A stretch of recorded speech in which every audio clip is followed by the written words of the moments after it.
Shortly after midnight on November 15, 1942, Iron Bottom's Sound lay under a sky so dark it seemed to swallow the horizon.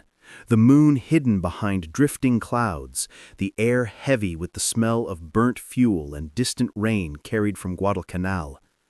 Through that darkness moved the battleship USS Washington, her blackened hull cutting a silent path through the heaving swells, all lights extinguished, every man on board speaking only in low whispers as if afraid the night itself might listen. Inside the plotting rooms, where the air was thick with cigarette smoke and the faint metallic hum of machinery, the only illumination came from the cold, circular glow of radar screens, ghostly shapes drifting across phosphorescent green. The male narrator described how the ship seemed to exist not by sight, but by echoes and impulses, by the rhythm of scanning beams sweeping the void beyond human vision. Washington was blind to the eye, yet she saw everything. Far ahead, Guadalcanal's shoreline flickered with the glow of sporadic artillery, rapid bursts, short pauses, the endless harsh cycle of a battlefield refusing to rest. Henderson Field, the airstrip the Americans had fought for with blood and exhaustion, lay somewhere behind those faint flashes, defended by men who knew that if this night went wrong, the island might fall with the dawn. The sea felt tense, as if holding its breath. The crew felt it too. Weeks of savage fighting had drained everyone, and yet tonight carried a different weight, a pressure that coiled inside every man as Washington advanced deeper into waters littered with the remains of earlier battleships, cruisers, and destroyers. Beneath them, rusting hulks lay silent on the ocean floor, each one a monument to a previous night when flames lit the sky and steel tore open like paper. Near the center of Washington's Combat Information Center, a young radar operator leaned closer to his screen, the green lines sweeping clockwise in steady, mechanical arcs. His fingers tightened on the edge of the console as a faint return flickered into view, a shape too large, too consistent to be a destroyer. He called out to the officer beside him, voice low but with an edge of urgency. The narrator described the officer bending forward, studying the shimmering contact as it strengthened with every sweep, its silhouette growing clearer like a shadow emerging from smoke. The Japanese, relying entirely on optics and instinct, still believed the night concealed them. But here in the cold geometry of radar bearings and plotted vectors, their presence was unmistakable. Washington was not simply tracking the sea, she was hunting through mathematics. Beyond the bridge windows, the world remained a black void. Not a single silhouette revealed itself. No flicker of light betrayed an enemy presence. Yet men inside the ship felt the shift in the room, the subtle change in air as officers exchanged brief glances. The enemy was out there, close, advancing, unaware. The operator refined his reading, adjusting the gain, steadying his breath. The contact was large, heavy, moving at a speed no cruiser could sustain. A battleship. The conclusion sank into every man listening, an unspoken realization weighing on the darkness like storm clouds gathering over the sea. Washington glided onward, engines low, guns trained into the night at silent readiness. No one yet knew that the shape on the radar, still faceless, still nameless, was IJN Kirishima, a veteran of earlier victories and a ship the Japanese believed would finish what the previous night's battle had begun. But the narrator's voice lowered as the radar echo brightened one final increment, stabilizing into a perfect, unmistakable signature. The operator turned toward the plotting table, swallowing dryly, his voice barely above a whisper as he read the range aloud. Something enormous was coming toward them, and Washington, hidden completely by darkness, had already seen it first.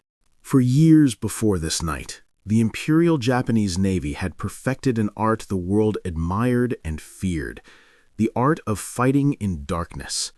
Their sailors had grown up on waters where moonless nights were not obstacles but training grounds, where every man learned to read the sea by faint glimmers on waves and the silhouette of a distant ridgeline. Their lookouts could distinguish a destroyer from a cruiser before most navies could see anything at all. Their gunnery crews worked optical rangefinders with a precision that bordered on superstition, trusting lenses and human eyes more than any device made of wires and dials. And their destroyers, lean and aggressive, carried the most lethal torpedoes ever designed, long lances that moved like unseen ghosts beneath the surface, striking from distances no American commander had believed possible until ships exploded under them. Night after night, this doctrine had crushed Allied forces. In the opening months of the Pacific War, cruisers erupted in white flame before their captains understood they were under attack. Destroyers vanished in sheets of water and fire. Entire American formations had been cut apart by ships that appeared out of the blackness, fired with horrifying accuracy, and faded back into the dark before a proper response could be organized. Everyone who sailed these waters remembered those nights, the chaos, the sudden brilliance of searchlights, the torpedoes slashing unseen through the waves. The Japanese seemed to control the dark itself, using it as a cloak and a weapon. Their confidence was not arrogance, it was earned through decades of ruthless training. So, on this November night, their formation moved with familiar certainty. The sea ahead of Guadalcanal was a stage they had dominated from the start of the campaign. They advanced in well-practiced alignment, confident that their optics, their discipline, and their torpedoes would dismantle whatever American ships dared to oppose them. They had struck the previous night with brutal success, damaging and sinking ships in a series of blazing encounters that left the waters littered with steel and oil.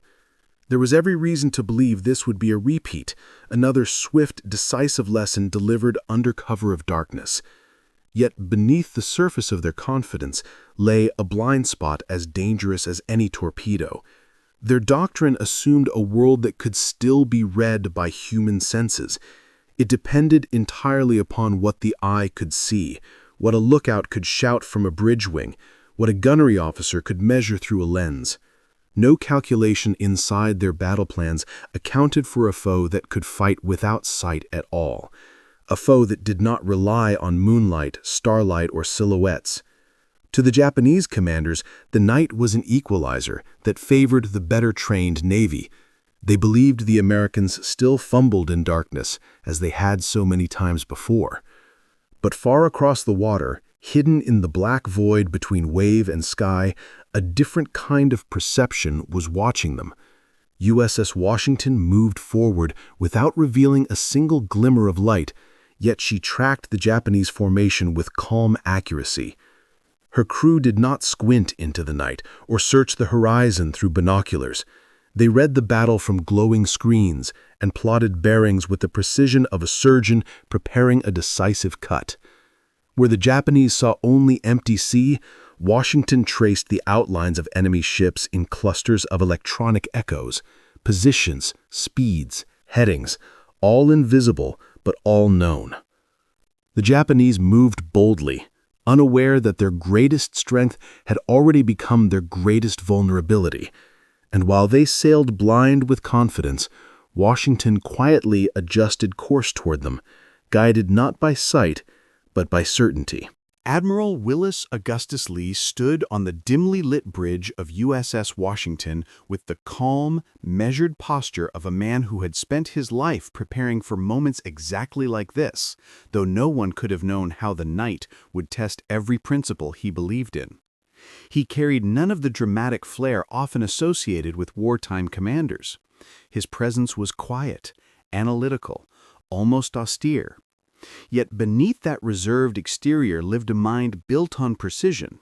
Long before the war, he had become one of the finest marksmen in the United States, an Olympic shooting champion whose steady hands and disciplined breathing had earned him medals and the quiet respect of those who understood the patience required to see clearly when others blinked. Now he stood in darkness again.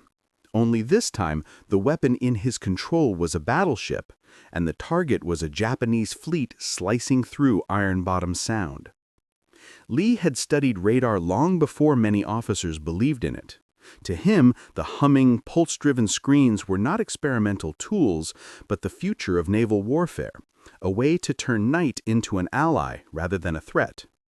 From the earliest days of Washington's commissioning, he forced his crew to drill relentlessly in darkness with every optical system shut down, teaching gunnery officers to trust bearing lines and target speeds calculated from electronic echoes. He made lookouts memorize the rhythm of radar sweeps instead of counting stars. He insisted that the ship fire on targets no one aboard had ever seen with the naked eye. To some, it seemed reckless. To Lee, it was the only way forward. A battleship must learn to see without eyes. That philosophy defined Washington tonight. The ship glided through the black water under strict emissions control, its bridge windows showing nothing but empty void, while the radar crews worked in a world of numbers and ghostly traces. Lee leaned over the plotting table, studying the intersecting lines that marked the course of approaching enemy vessels. Each flickering return on the screen revealed more of the Japanese formation, tightening the pattern, clarifying the direction of their advance. The sea outside was pure darkness, but here, inside Washington's nerve center, the battlefield unfolded with a clarity the Japanese never imagined Americans could possess. Lee recognized what was forming ahead. A Japanese sweep designed to repeat the brutal successes of previous nights, destroy the remaining American ships, and open the way for bombardment of Henderson Field. He also understood that Washington was the only American battleship still concealed and fully functional. South Dakota had suffered a catastrophic electrical failure. The destroyers had already paid dearly, absorbing most of the first blows.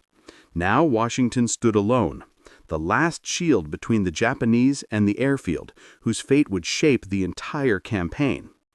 Yet Lee felt no panic.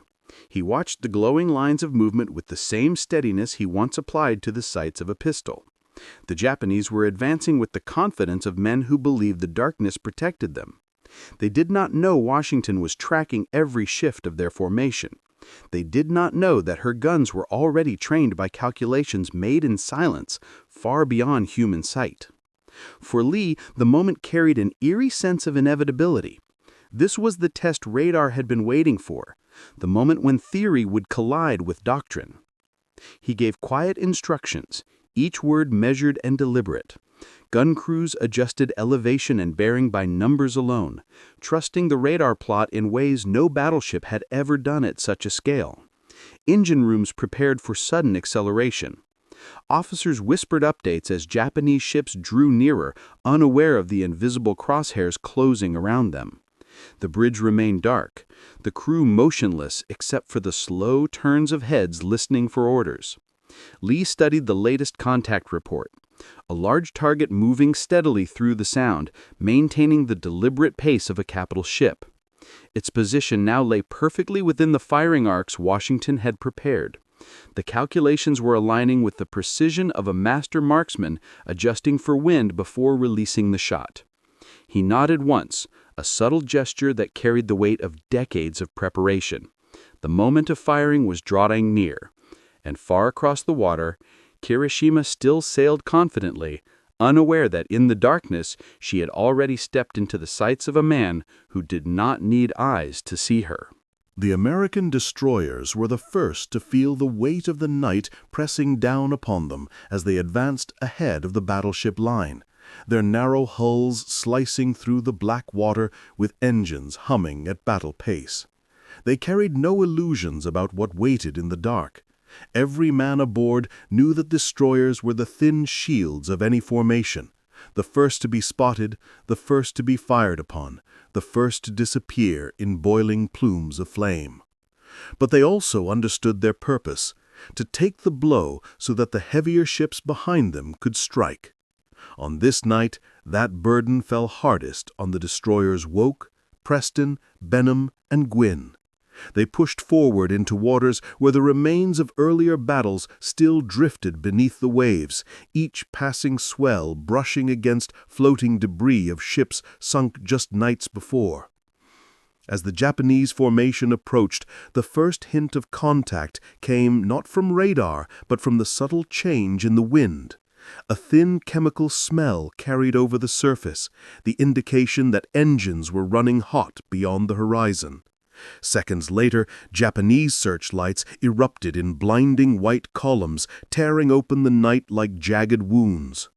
Those beams found the American destroyers instantly, exposing their slender forms with ruthless clarity. The first Japanese salvos followed with terrifying precision, the shells shrieking overhead before crashing into steel. Wope shuddered as a round smashed into her bridge, flames bursting out like a torch. Preston staggered under the impact of consecutive hits that rolled her violently to port. The ocean, which moments earlier had been silent, now shook under the pounding exchange.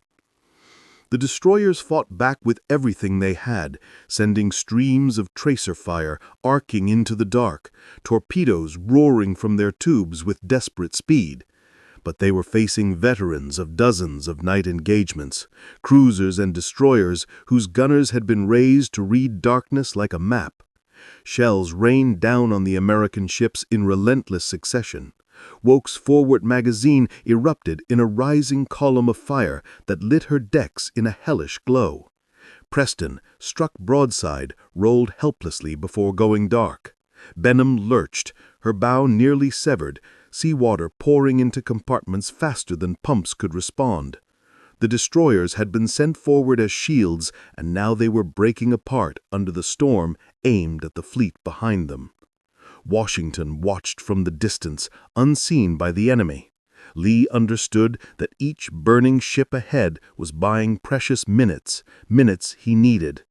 Even from afar, the flashes of exploding shells illuminated the silhouettes of men abandoning sinking hulls, their shouts swallowed by the roar of battle. Gwyn, battered but still afloat, clung to her roll, firing into the confusion with smoke drifting across her decks. The Japanese pressed harder, believing they were collapsing the entire American screen. Their searchlights swept the water in wide arcs, hunting for what they assumed was the main American force. But the main force was not where they expected it to be. With every American destroyer crippled or sinking, the Japanese commanders became convinced that the path to the heavy ships was open. Their formation shifted, searchlights swinging westward in a hunting pattern. They believed the enemy's center had been shattered. They believed the survivors were fleeing. Their doctrine told them victory was moments away. What they did not know, what they could not know, was that the heaviest blow had yet to fall. And as the last American destroyer burned in the water, a faint shape in the far darkness adjusted its course, waiting for its moment to strike. USS South Dakota had entered the battle with the confidence of a giant. Her armor thick, her guns powerful, her reputation already forged in earlier clashes. But power alone could not shield a ship from the chaos that swept over her when a sudden chain of electrical failures cracked through her systems like lightning striking through steel. One by one, circuits failed, plunging compartments into darkness. Radios went silent. Fire control radars blinked out. The great battleship, one meant to stand at the center of the American line, was reduced in an instant to a drifting shadow, unable to respond to the storm gathering around her. Men rushed through dim passageways illuminated only by emergency lamps, shouting updates as pumps, turrets, and instruments flickered unpredictably. The ship still had her guns, but she had lost her eyes. The Japanese destroyers spotted the confusion first. Their searchlights lanced across the surface, sweeping for targets until beams converged on South Dakota's silhouette. In that moment, she might as well have been a monument carved from pure light. Bright white shafts illuminated her superstructure, the towering bridge, the turrets locked in partial readiness, the steel planes of her armor glowing stark against the night. Within seconds, dozens of enemy guns roared to life. Shells screamed across the water and smashed into her upper decks, tearing away railings, ripping through directors, shattering antennas. The air filled with fragments of metal and burning insulation. South Dakota fired back blindly, returning salvos by instinct and training rather than proper targeting. But the Japanese formation had seized the rhythm of the battle. Their gunners adjusted with almost mechanical precision, walking their fire across her hull. Inside the battered ship, men clung to their stations as the world around them shook with every impact. Sparks showered through compartments, splintered steel sliced across bulkheads. The smell of burning paint mixed with the thick smoke of shattered wiring. Fires broke out in isolated pockets, forcing damage control teams to crawl through choking fumes just to keep the ship afloat. Yet, South Dakota endured. Blow after blow hammered her, but her armor resisted collapse. She became a beacon in the darkness, one the Japanese mistook for the heart of the American force.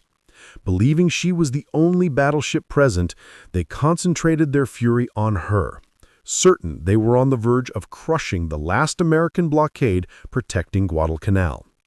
This miscalculation saved the night, because while South Dakota burned under relentless illumination, Washington remained completely invisible. Not a single searchlight touched her hull. Not a single Japanese shell tested her armor. She drifted behind the smoke and the shattered destroyers, concealed by the very chaos that was ripping her sister ship apart. Her radar screens, undamaged and precise, traced the Japanese formation with cold certainty. Officers bent over plotting tables, with pencils moving across grid sheets as torpedo wakes, enemy bearings, and shifting courses all converged into a coherent picture of the battle that only Washington could see. Willis Lee watched the glowing marks with a stillness that seemed almost unreal compared to the violence unfolding ahead. South Dakota's agony became his shield. Every flash of explosion around her distracted the Japanese from the darkness where Washington waited. The moment for intervention was drawing closer.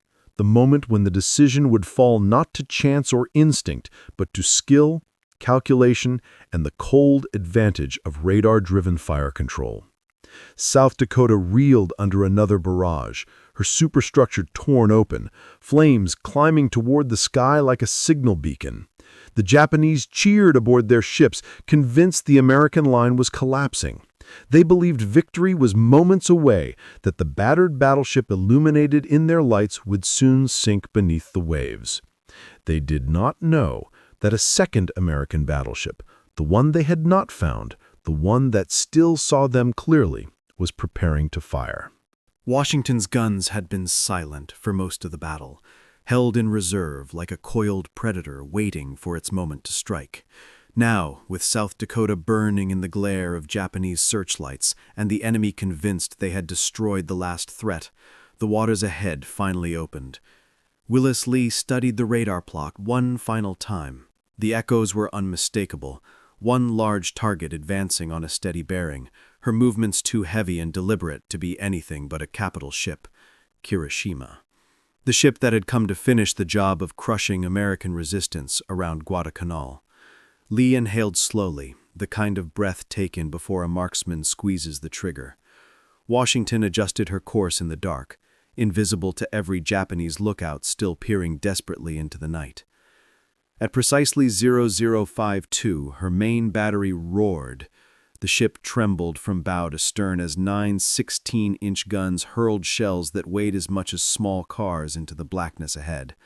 The blasts tore open the night, rolling across the sea like thunder escaping from the core of the earth.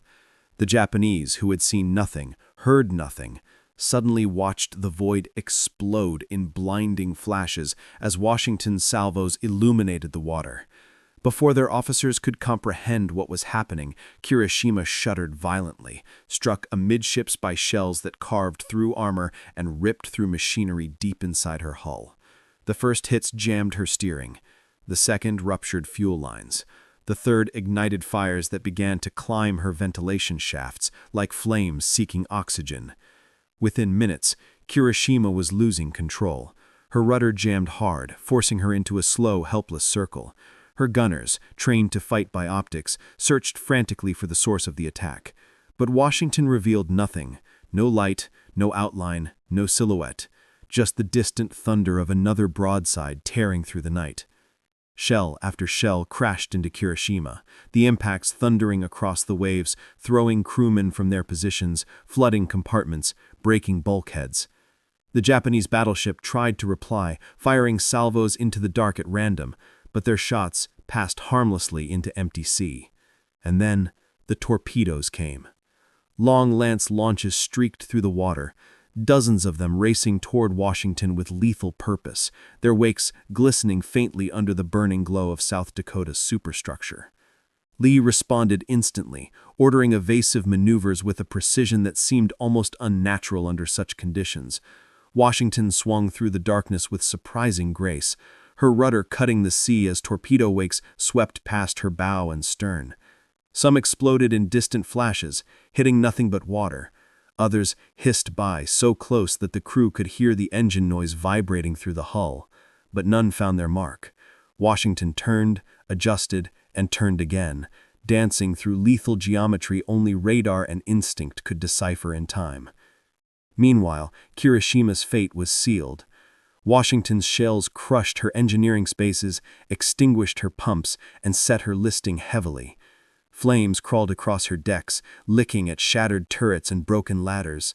Steam vented from ruptured pipes with a shriek that echoed across the sound. Her engines slowed, then stopped. Her bow dipped. Her officers, realizing the ship was lost, ordered the crew to abandon her. In the glow of her own burning hull, they slid into black water that swallowed sound and swallowed hope. 7 minutes. That was all it took for Washington to erase the doctrine Japan had built for decades. The Japanese commanders, stunned by the speed and precision of the attack, began pulling back. Without Kirishima, without control of the engagement, and with the night suddenly turned against them, their confidence broke as quickly as their formation. They retreated northward, leaving behind burning wreckage, drifting bodies, and a sound that would haunt the survivors for the rest of their lives. The final groan of a battleship sinking under the weight of defeat. Washington drifted back into the shadows, her engines steady, her guns cooling in silence. The sky above Iron Bottom Sound remained black, but something in the darkness had changed forever. Radar had spoken. The era of fighting by sight alone was over. And in those 7 minutes, the empire that believed it owned the night learned that the first to see would always be the first to win.